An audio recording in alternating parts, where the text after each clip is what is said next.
Hello. आप अब अगला पार्ट देखिए। जितनी श्रद्धा से आपने पुराना पार्ट देखा उतनी श्रद्धा से अगला पार्ट देखिए और बताइएगा आपको कैसा लगता है। समता बुद्धि रूप पुरुष पाप पुण्य दोनों को इस लोक में ही त्याग देता है और अर्थात उनमें लिपायमान नहीं होता। ये कह रहे हैं यहाँ पे समझो, कह रहे हैं कि जो समता बुद्धि, ये सबसे इंपॉर्टेंट लाइन है पूरे गीता की। अगर मैं एक लाइन समझता हूं वो ये है, वो पुरुष पाप और पुण्य दोनों को ही इस लोक में त्याग देता है, उन दोनों में लिपायमान नहीं होता। और इससे समता बुद्धि योग के लिए ही चेष्टा कर। यह समता बुद्धि रूप योग ही कर्मों में चतुरता है, अर्थात कर्म बंधन से छूटने का उपाय है। तो क्या कह रहे हैं कि जो ये समता बुद्धि है ना, जो कह रहे हैं कि पाप और पुण्य दोनों का दान कर दो। तो जो लाइन है ना कि कर्म कर फल की इच्छा ना कर, इसका अर्थ ही ये है कि आप कर्म कीजिए। तो ऐसा पॉसिबल नहीं है कि अगर मैं कर्म करूं और फल की इच्छा ना करूं, ये पॉसिबल ही नहीं है। लेकिन ये एक ही कंडीशन में पॉसिबल है कि अगर कर्म मैं करूं, अगर मैं कर्म नहीं कर रहा, अगर मैं ये मान लूं कि मैं कर्म नहीं कर रहा, ठीक है, अगर मान लो आप जैसे जो भी इसको देख रहा है वो उसने कर्म किया तो मैं उसके फल की इच्छा नहीं कर सकता। उसी प्रकार अगर मैं ये जान लूं कि मैंने कर्म किया, मैं अपने कर्म का ही त्याग कर दूं, तो मैं उस कर्म के फल का तो त्याग तो होने की जरूरत ही नहीं है, क्योंकि कर्म ही मेरा नहीं रहा। अगर मैंने अपना कर्म ही श्री कृष्ण को दान कर दिया या जिस भी भगवान में आप विश्वास करते हो उसको दान कर दिया, तो ना तो उस कर्म से होने वाला पाप मेरे को लगेगा, ना उस कर्म से होने वाला पुण्य मेरे को लगेगा। और ये भी बहुत जानने की जरूरत है कि जितना हमको पाप नहीं चाहिए उतनी ही हमको आवश्यकता है कि हमको पुण्य की भी जरूरत ना हो।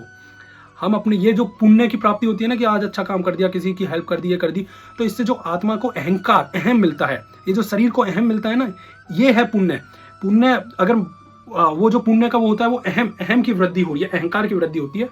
तो यही कह रहे हैं कि जब तू पाप और पुण्य दोनों का त्याग कर दे, और वो सिर्फ एक तरीके से किया जा सकता है, अगर कर्म का ही त्याग कर दो। कर्म का त्याग करने का मतलब ये नहीं कि कर्म ना करो, आगे आगे अर्जुन बोलेगा अगले चैप्टर में कि कर्म का कैसे त्याग हो। कर्म त्याग करने का मतलब ये नहीं कि कर्म ही ना करो। कर्म का त्याग का मतलब है कि मैंने कर्म दान कर दिया, अब मेरा कुछ बचा ही नहीं है। मैंने जब पूर्ण कर्म ही दान कर दिया, जैसा मैंने ये पढ़ा और इसको पढ़ के मैं एक प्रकार से बोला कि श्री कृष्ण ये आपका हुआ, तो फल भी मेरा नहीं हुआ ना। उसी प्रकार वो लाइन का मतलब ये, कर्म कर फल की इच्छा ना कर, कि कर्म ही दान कर दो प्रभु को, तो ना आपको फल की इच्छा होगी ना कुछ। जो हो रहा है उसको वैसे की वैसे ही स्वीकार कर लो, वैसे की वैसे ही उसके अस्तित्व को जान लो, जैसा है ऐसा ही मान लो।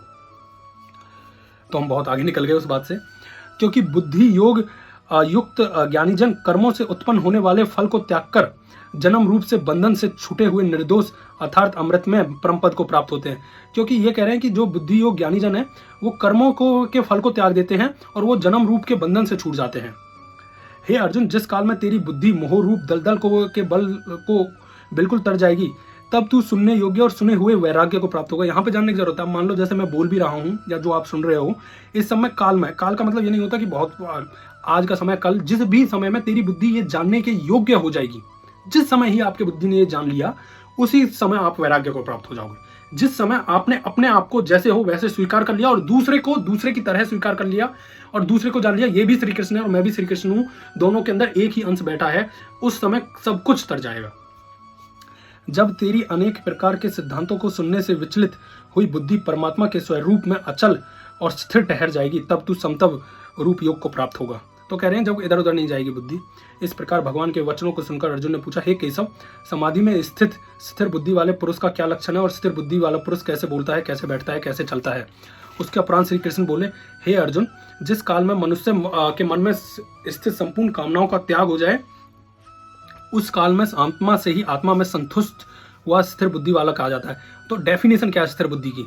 कह रहे हैं कि जिस समय में, काल का मतलब होता है जिस समय, जिस मूवमेंट में कभी भी ऐसा हो जाए कि पुरुष मन में संपूर्ण कामनाओं का त्याग कर दे। कामना का मतलब हर किसी की कामना का।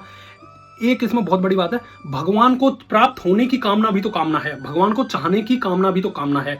अगर भगवान को चाहने की कामना भी ना रहे, कुछ भी चीज की कामना ना रहे, उस समय में ही आदमी आत्मा से ही संतुष्ट हो जाती है। मतलब जैसा है आत्मा वैसा जान गई, कोई गुण नहीं बचा। अब वो निर्गुणी बन गई दोबारा, शरीर होते हुए तुम शरीर में होते हुए निर्गुणी बन गए, कोई गुण नहीं बचा।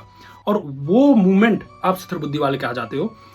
तो उस समय पे दुखों की प्राप्ति में उद्वेग रहित है मन जिसका, और सुखों की प्राप्ति में दूर हो जाती है स्पृहा जिसकी, नष्ट हो गए हैं राग भय और क्रोध जिसके, ऐसा मुनि स्थिर बुद्धि कहा जाता है। कहते हैं अब उसको दुख और सुख की कोई नहीं होती, उसके राग भय और क्रोध कुछ नहीं होते उसके लिए।